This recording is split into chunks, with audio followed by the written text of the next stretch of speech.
조갑제 TV 시청자 여러분 안녕하십니까? 2023년 7월 14일 밤 11시입니다. 어제 제가 H라는 필명을 쓰시는 한 여성분의 글을 소개해 드렸습니다. 그 글은 아주 정성스럽게 쓴 황영웅 변론문이었습니다. 변호사가 쓴 건 아니지만은 인간을 따뜻하게 바라보는 사람의 아주 뭉클한 글이었습니다. 그리고 명문이었습니다.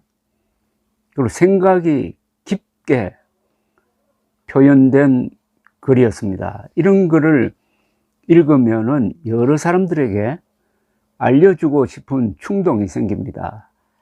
그래서 이 글을 한 3분의 2를 읽고 그 다음에 오늘 그 나머지 부분을 다시 읽기로 했는데 어제 오늘 많은 댓글이 수백 건의 댓글이 달렸습니다. 그 댓글 또한 좋은 글들이 많았습니다. 그 부분은 나중에 다시 제가 소개를 해드리고 오늘은 어제 중간에서 일단 마무리했던 글의 뒷부분을 이어서 제가 소개를 해드리겠습니다. 그러나 여하튼 논란이 이미 이렇게 점화된 이 시점에서 볼 때 그 해결은 칼로 무 자르듯이 해서 되는 것만은 아니라고 느껴집니다. 승자와 패자로 나누는 제로섬 전략 또는 이분법적 흑백 논리에만 집착해서는 안 될 것 같다는 생각입니다.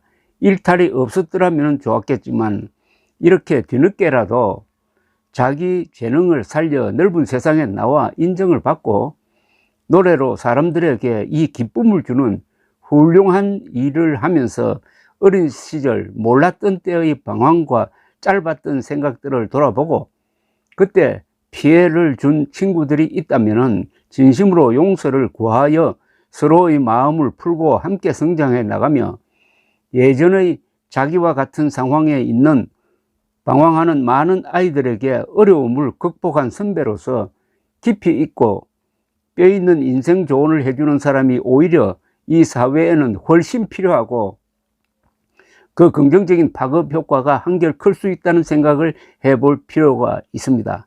그래도 반드시 황영웅 가수를 방송에 대중 앞에 못 나오게 해야 한다면은 두 가지 이야기를 드리고 싶습니다. 하나는 제 초등학교 시절 친구 이야기입니다. 외모가 빼어난 무결점의 그 친구는 수업 시간에 필기를 할 때 빨강, 파랑 각종 색색까지 펜을 사용해서 노트를 자기 모습처럼 깔끔하게 정리했습니다. 그런데 단 한 글자라도 잘못되면 그 페이지를 과감하게 북 찢어내어 폐기해 버렸습니다. 결과적으로 친구와 짝인 저는 수북히 쌓인 찢어버린 쓰레기 더미 위에 꼼짝달싹할 수 없이 올라앉아 하루 수업을 끝내곤 했습니다만 정작 그 단정한 노트는 학업이라는 결과로 연결되지는 못했습니다. 노트 필기는 결국은 공부하기 위한 것이었는데 공부에는 별 관심이 없고 깔끔하게 관리하는 그 자체에만 집착했던 거였습니다. 전체 흐름이 아닌 단면에만 관심을 기울였기에 일어난 일이 아닌가 생각됩니다. 또 한 가지는 로만 폴란스키 감독의 더 피아니스트란 제목의 영화 이야기입니다. 제2차 세계대전 중 폴란드의 바르샤바에서 이야기는 시작됩니다. 나치의 홀로코스트 와중에 이를 피해 도주하여 가족 중 유일하게 살아남은 유대계 폴란드 젊은이의 1939년에서 1945년에 걸친 이야기인데요. 이 영화 초반에 게토라고 하는 유태인 강제 거주 지역에 몰아넣어진 유대인들이 식량이 부족해서 굶어 죽어가는 와중에 길거리에서 어떤 유대인 남자가 다른 유대인, 그것도 연로하고 허리가 구부러진 할머니가 가까스로 구해서 들고 지나가는 수프 그릇을 손으로 쳐서 땅에 떨어뜨리고는 그 바닥에 엎질러진 수프를 엎드려서 개걸스럽게 흡입하는 장면이 잊혀지지 않습니다. 다른 영화들과는 달리 드라마틱한 요소보다는 맞닥뜨려 보지 못한 사람들 외에는 알 수 없는 당시의 현실을 가감없이 당시에 일어난 대로 영화에 담아내고자 했습니다.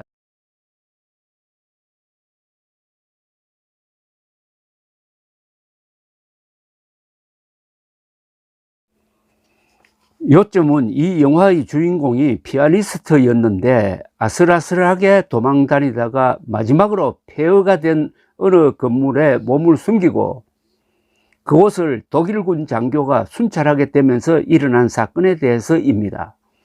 몇 날 며칠간의 허기로 인해 아사 직전에 이른 피아니스트는 은신 장소에서 빠져나와 건물을 돌아다니며 필사적으로 음식을 찾습니다.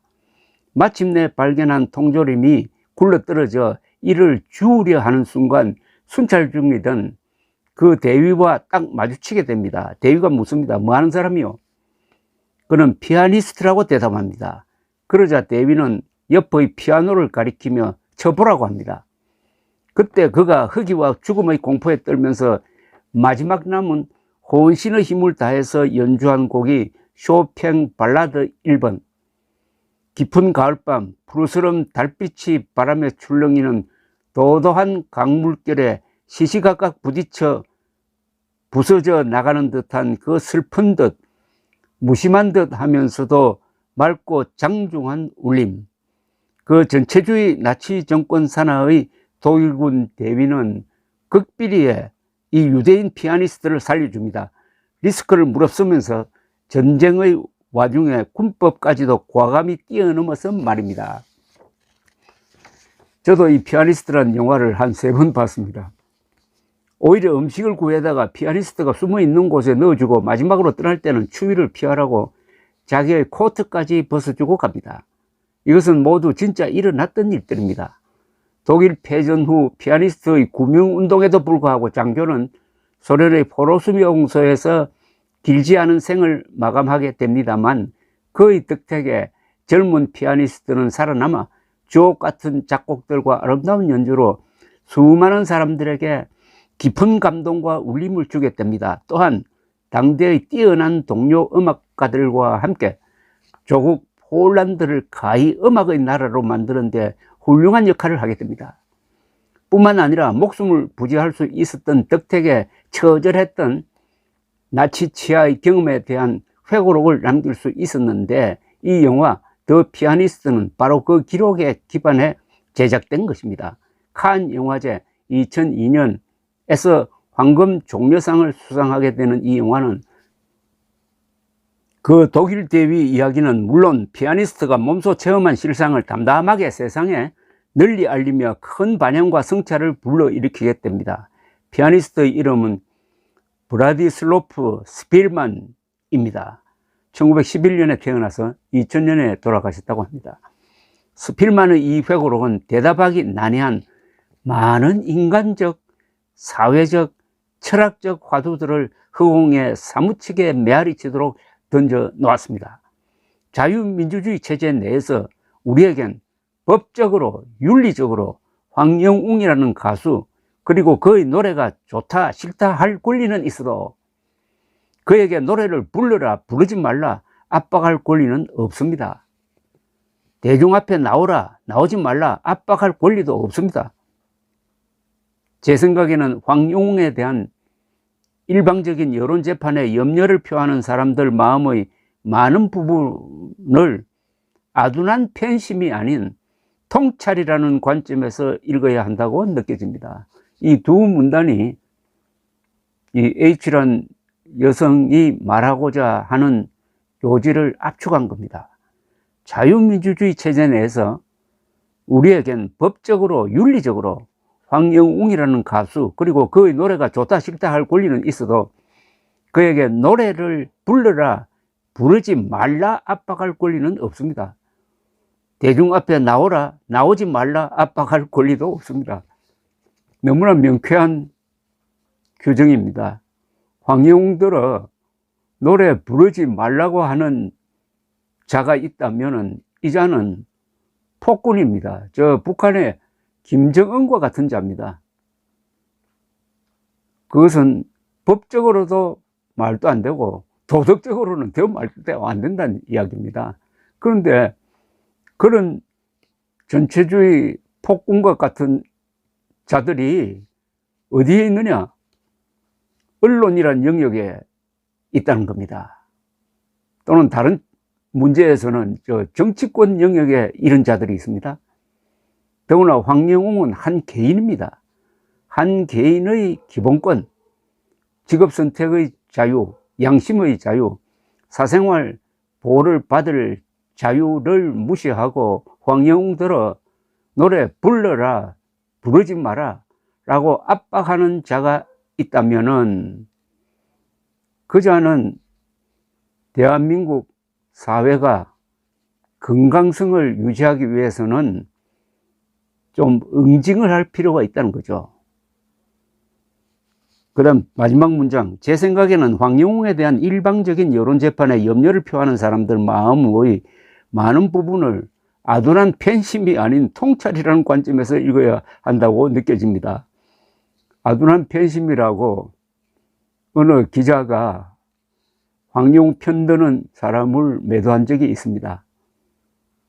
아둔한 팬심? 무지한 노인들의 아둔한 팬심이라고 그랬습니다. 그 앞에 무지한 노인이 있었어요. 무지한 노인 또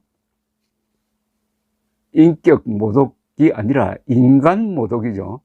그 뒤에 붙어 있는 아둔한 팬심이 결합이 되면은 이런 글을 언론의 장에 싣는다는 것은 이건 참 소름 끼치는 일입니다.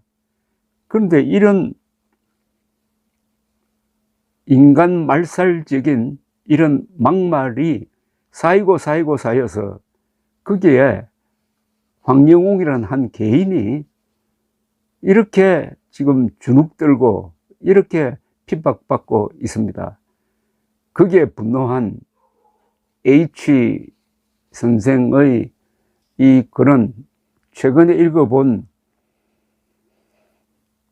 글 중에서 가장 잘 쓰고 균형이 잡히고 깊은 생각이 들어있고 그리고 문장론적으로도 참 아름다운 글입니다.